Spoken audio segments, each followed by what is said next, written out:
Hello student, पिछली video में आपने देखा कि हमने चर्चा की थी पीपीसी की, कि हमने एक पीपीसी लिया था जिसकी प्लेटों के बीच में एयर यानी कि वैक्यूम था, ठीक है ना। और मैंने बात की थी कि जब प्लेटों के बीच में एयर यानी कि वैक्यूम हो तो मैं कैपेसिटेंस निकाला था पीपीसी की, जो आया था C=A∁0/D। उस पर बेस्ड हमने कुछ क्वेश्चन भी किए थे, ठीक है। उसी क्रम में चैप्टर को आगे बढ़ाते हुए आज हम बात करते हैं बच्चों, बात है capacitance of a parallel plate capacitor. है तो आज भी पैरेलल प्लेट कैपेसिटर यानी कि पीपीसी, पर आज एक स्मॉल चेंज है। चेंज क्या है? कल तो उसकी प्लेटों के बीच में एयर या वैक्यूम था, और आज बच्चों मैंने कंप्लीटली एक डाइलेक्ट्रिक कांस्टेंट का कोई मीडियम उसके अंदर रख दिया है। तो हेडिंग क्या है, पढ़ लीजिए। Capacitance of a parallel plate capacitor completely filled with a dielectric. मतलब हमें पीपीसी की ही कैपेसिटेंस निकालना है, पर कंडीशन है उसकी प्लेटों के बीच में आपने क्या रख दिया है, मीडियम, और वो भी कंप्लीटली। तो कंडीशन कुछ ऐसी है, ध्यान से देखिएगा। सपोज ये हमारा कोई पीपीसी है भाई, ठीक है। इसकी प्लेटों का एरिया मान लीजिए आप capital A, and distance between them is small D. Suppose इस प्लेट पर पॉजिटिव चार्ज है, पता है ना, आपने न्यूट्रल प्लेट रखी थी, इनर नेगेटिव आउटर पॉजिटिव, पर आपने इसको ग्राउंडेड कर दिया था, और इसका जो इनर पार्ट है ये नेगेटिव बन जाएगा। कहानी सबको याद होगी अच्छे से, शायद जिन्होंने पिछली वीडियो नहीं देखी है भाई वो पहले पिछली वीडियो देखेंगे तब ये समझ में आएगा, है ना। अच्छा, अब हमें क्या करना है कि इसके बीच में एक डाइलेक्ट्रिक कांस्टेंट का कोई मीडियम रख दिया है। मतलब हमने कोई भी एक मीडियम कंप्लीटली फिल्ड किया है, इसके अंदर पूरा ढंग से भरा है इस तरीके से। ये लो, चलो मैं कोई मीडियम रख दे रहा हूं। अब भैया हर मीडियम का अपना एक डाइलेक्ट्रिक कांस्टेंट होता है। सपोज इस मीडियम का डाइलेक्ट्रिक कांस्टेंट एप्सिलॉन आर है, या मैं इसको कैपिटल के से भी रिप्रेजेंट कर सकता हूं। इस कंडीशन के अंदर मुझे इस कैपेसिटर की कैपेसिटेंस निकालनी है। तो कैसे स्टार्ट करेंगे? वही language, let a parallel plate capacitor of area capital A, distance small d, arrange as shown in figure. A medium of epsilon r, dielectric constant of epsilon r, put completely filled, है ना। हमें इसकी capacitance निकालनी है। तो हम क्या जानते हैं कैपेसिटेंस के बारे में? हम क्या जानते हैं बच्चों? वी नो दैट जो कैपेसिटेंस है C, उसका जो फॉर्मूला होगा मेरे हिसाब से वो होगा Q/V। कैपेसिटेंस का जो फॉर्मूला होता है वो होता है C=Q/V। चार्ज की कोई टेंशन नहीं है, बात करनी है मुझे पोटेंशियल की। और पोटेंशियल चूंकि मुझे इलेक्ट्रिक फील्ड पता होता है, लास्ट वीडियो में आपने देखा था, तो पोटेंशियल = होगा E/D, इलेक्ट्रिक फील्ड इनटू बीच की डिस्टेंस। समझ में आ रहा है? दोबारा लिखता हूं, देखना ध्यान से। हमें इस कैपेसिटर की कैपेसिटेंस निकालनी है। कैसे निकालेंगे बोलो, देख। फर्स्ट ऑफ ऑल सबसे पहले हम एक फॉर्मूला जानते हैं कि C= होता है Q/V। This is equation number 1। V के लिए हम जानते हैं कि V क्या होगा, E/D। This is equation number 2।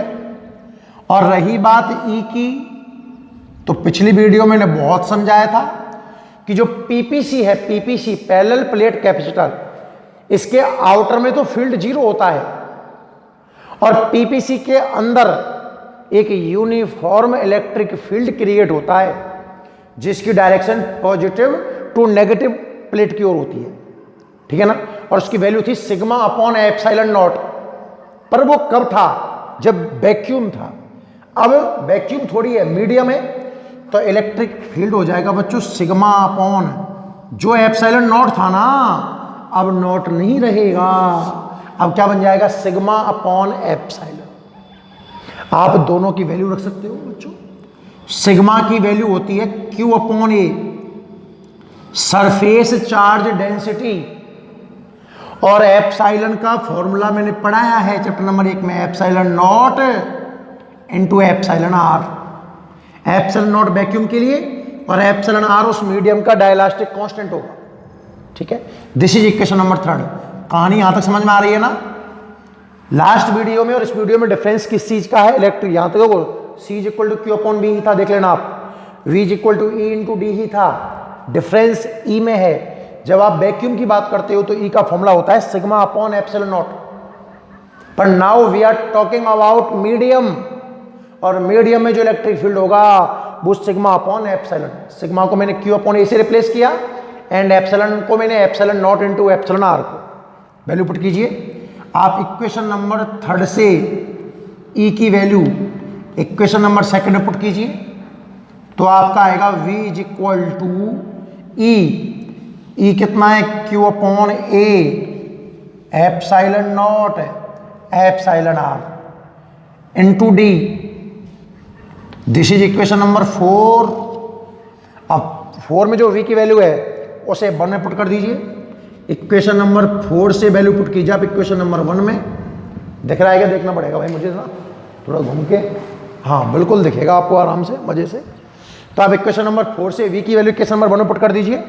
क्या आएगा बच्चों? C is equal to Q upon V कितना है? Q d. और जो अब अपॉन में क्या वो ऊपर पहुंच जाएगा? Q ने Q को बहुत ढंग से मार दिया और जो बच गया उसे फॉर्मूले को मैं लिख दे रहा हूं बच्चों। क्या बचेगा? C is equal to A epsilon naught epsilon r upon d. This is capacitance of a parallel plate capacitor when medium filled completely with dielectric constant epsilon r. Clear है कहानी यहां तक? इसको आप नोट कीजिए। ठीक है बच्चों, चलो समझ में आ गया होगा। नहीं आया है तो एक बार वीडियो वापस प्ले कर लो, इसमें क्या है? अब अपने पेन कॉपी उठाओ और बढ़िया सुंदर हेडिंग लगाओ, capacitance of a parallel plate capacitor completely field with A dielectric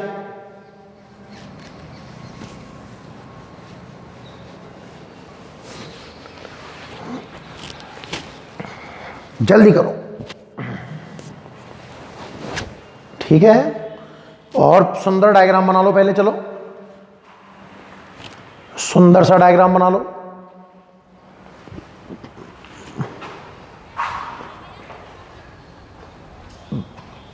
अब अगर इतना हो गया हो तो कहानी को आगे बढ़ाते हैं। ठीक है, लिखिए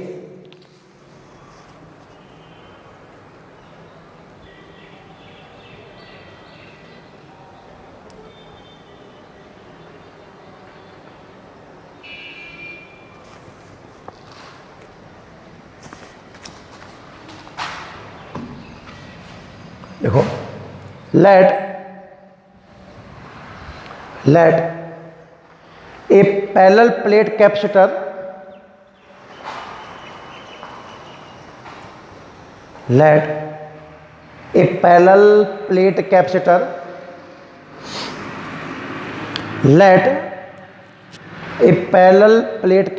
arrange as shown in figure. Let a parallel plate capacitor arrange as shown in figure. Let a parallel plate capacitor arrange as shown in figure. ठीक है,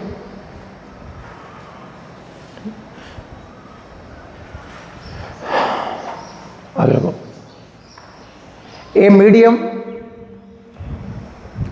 medium of dielectric constant epsilon r, देखिए, a medium of dielectric constant epsilon r filled completely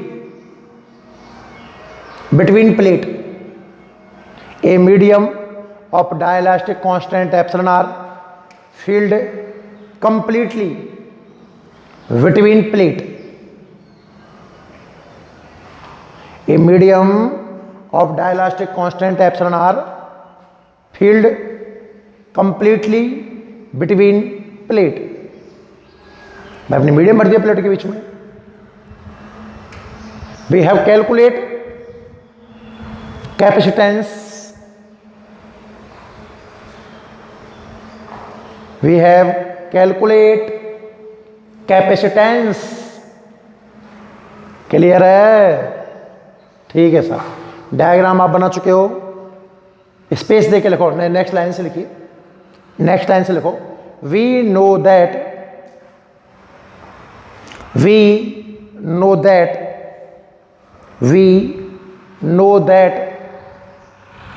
capacitance, हम जानते हैं, we know that capacitance. Equation number 1 लिख लें, C is equal to Q upon V. We know that capacitance C is equal to Q upon V. Equation number 1, ठीक है। Next line में लिख दें V is equal to E into d. Equation number 2, V is equal to E into d. Electric field में distance से multiply करके हम electric potential बनाते हैं बच्चों। तो V is equal to E into d, equation number 2। Clear? Next line में लिखें, फॉर PPC, जो पैरेलल प्लेट कैपेसिटर है उसकी बात कर रहा हूं। फॉर PPC लिखिए, कैपिटल यानी कि electric field E is equal to sigma upon epsilon. अगर वैक्यूम होता तो मैं इसको एप्सिलॉन नॉट लिखता, है ना, पर मीडियम है इसलिए मैंने क्या लिखा है बच्चों, इसको sigma upon epsilon. For PPC E is equal to sigma upon epsilon. Sigma को रिप्लेस कर दो क्यू अपॉन ए से और एप्सिलॉन को रिप्लेस कर दो epsilon naught into epsilon r से। इक्वेशन नंबर 3 बना लीजिए। चलिए, E is equal to sigma upon epsilon naught is equal to Q upon A epsilon naught epsilon r. Equation number 3 समझ में आ गया सबको?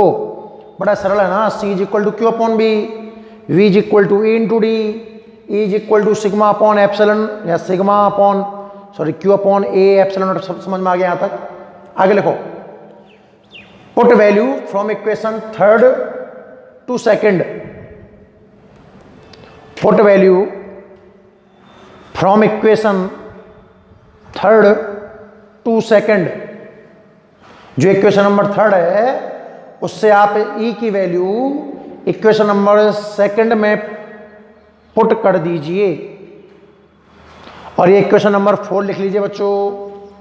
जब आप इक्वेशन नंबर 3rd से ई की वैल्यू उठा करके इक्वेशन नंबर 2nd में रिप्लेस करोगे तो ये इक्वेशन नंबर 4 बन जाएगा।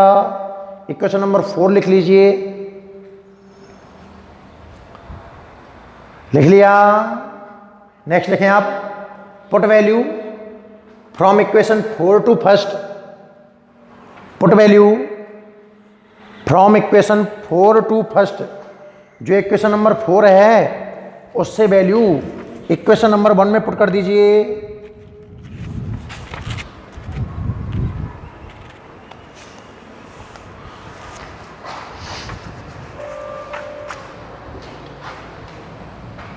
ठीक है, ये इक्वेशन ये आ जाएगा, उसके बाद ये लिख दीजिए। खेल खत्म, फिनिश। बड़ा सरल। Capacitance of a parallel plate capacitor completely filled with a dielectric. Answer आया C is equal to A epsilon naught epsilon r upon d. अब कोई भाई किसी बच्चे का छूट गया हो तो आप स्क्रीन पॉज करो और छापो रफ्तार में। ठीक, चलो भाई, बहुत बढ़िया, बहुत सुंदर, बहुत मजा आया। आगे बढ़ाते हैं बात को, है ना। देखिए, अभी मैंने प्लेट के बीच में, देखो पहली कंडीशन क्या थी मेरी कि मैंने प्लेट के बीच में वैक्यूम रखा था, तो आंसर आया ए एप्सिलॉन नॉट अपॉन डी। ये एप्सिलॉन आर नहीं आया था। फिर मैंने कंप्लीटली मीडियम रख दिया है तो ए एप्सिलॉन आर से मल्टीप्लाई और हो गया, और बात भी सही है। याद करो, मैंने पहले बताया था कि जब मीडियम रखते हैं तो कैपेसिटेंस बढ़ता है, एप्सिलॉन आर से मल्टीप्लाई हो जाता है। ठीक है ना। अब थर्ड कंडीशन की बात करता हूं।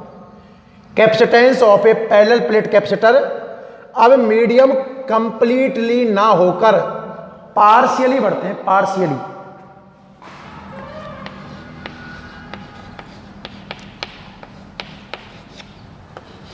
मीडियम पार्शियली बढ़ते हैं। पार्शियली मीडियम का मतलब क्या होगा बच्चों, दिखाते हैं, देखो ध्यान से देखना।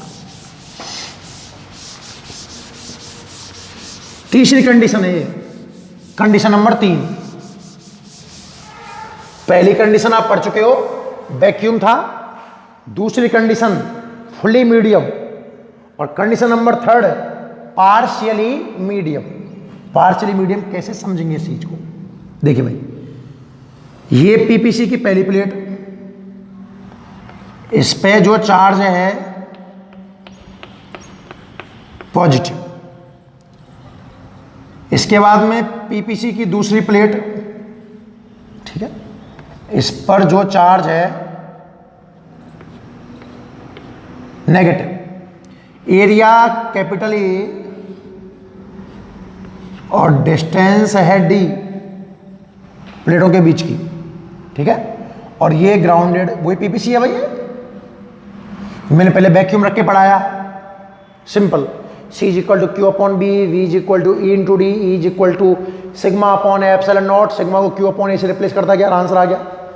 अभी थोड़ी देर पहले आपने देखा कि मैंने फुली मीडियम पढ़ाया। अब तीसरी कंडीशन पार्शियली मीडियम। मेरा कहने का मतलब क्या है कि जैसे इसकी प्लेटों के बीच की डिस्टेंस स्मॉल डी है, ठीक है, तो आपने इसमें कुछ मीडियम रख दिया, ये लो, कुछ हिस्से में। पार्शियली का मतलब होता है बच्चों, इसमें फ्री स्पेस भी है और इसमें मीडियम भी है। फ्री स्पेस भी है और मीडियम भी है। तो जो मीडियम आपने भरा है ना, सपोज वो भर दिया टी डिस्टेंस में, समझना आप ध्यान से।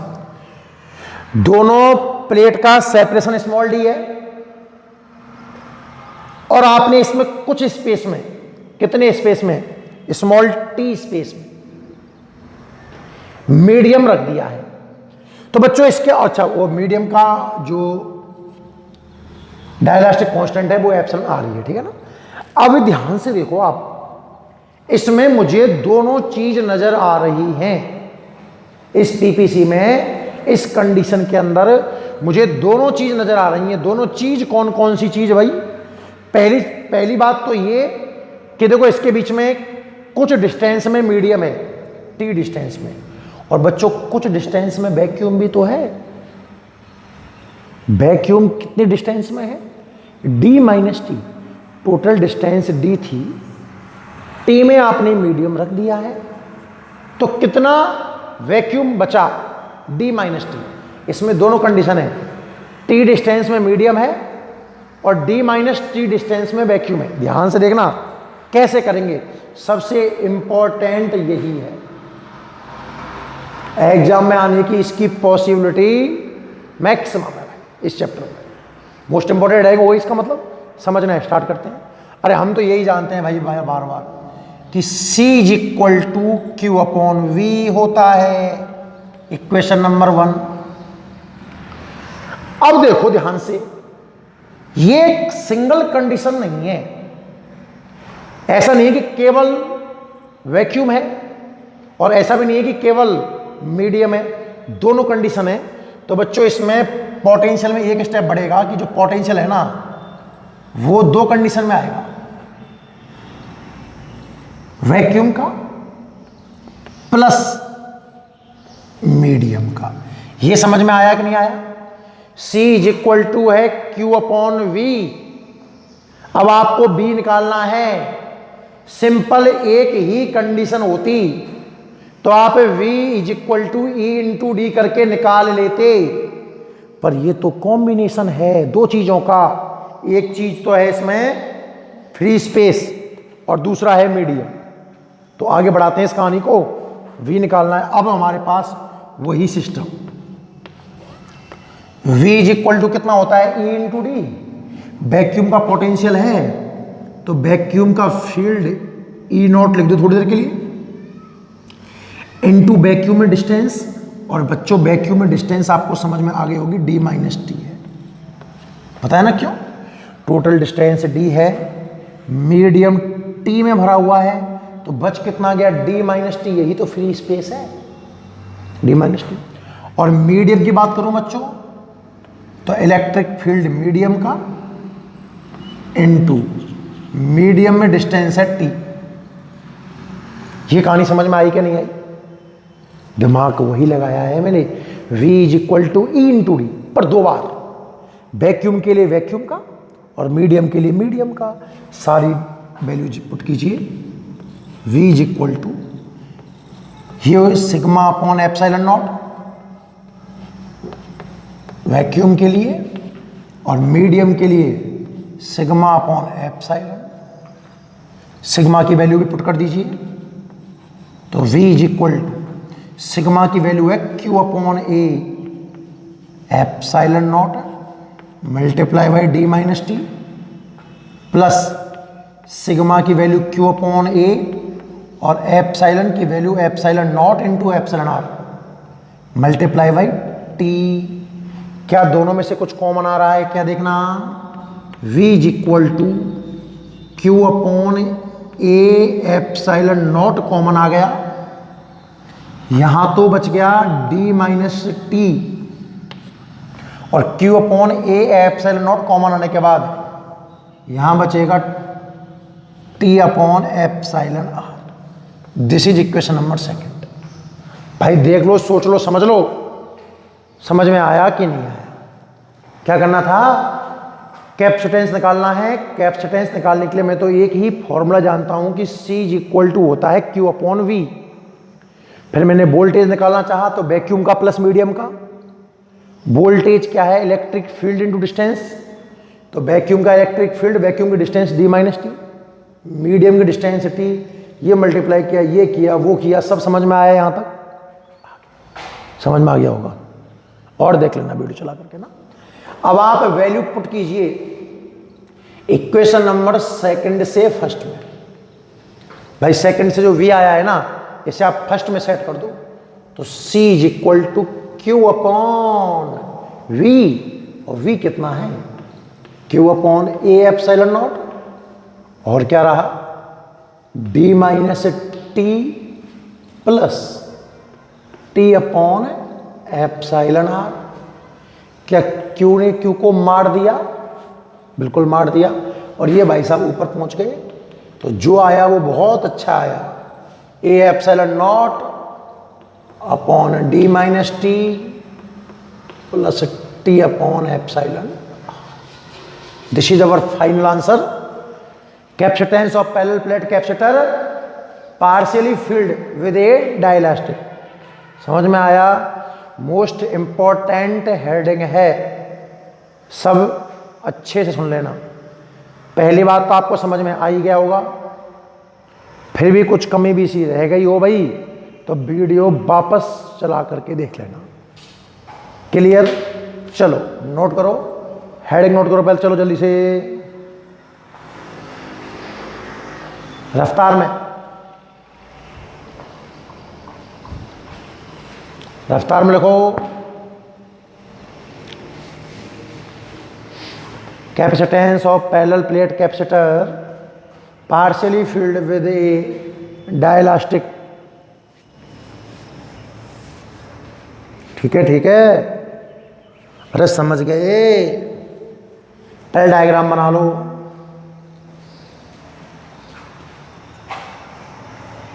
पहले डायग्राम बना लो।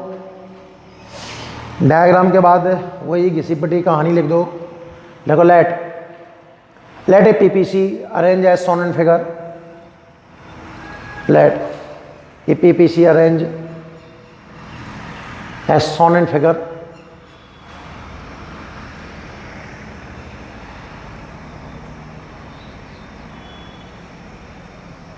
ठीक, let a PPC arrange as shown in figure.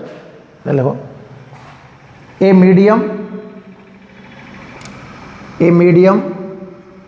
Of small T breadth, जो मीडियम है उसकी ब्रेथ है small T.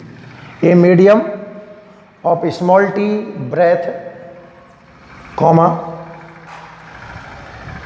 Epsilon R dielectric constant, a medium of small T breadth and dielastic constant of epsilon r, dielastic constant of epsilon r filled partially between PPC, filled partially between PPC. Clear? We have to calculate capacitance, we have to calculate capacitance. लिख लिया सबने? बहुत बढ़िया। बाकी आप board से छाप दीजिए। बढ़िया सुंदर आपको दिख रहा होगा। मोस्ट इंपॉर्टेंट हेडिंग है भाई, समझ में नहीं आया हो तो वापस से एक बार और रिप्ले करके देख लेना। ठीक है बच्चों, मिलेंगे अपनी अगली क्लास में, तब तक के लिए थैंक यू। नोट कर लो चलो।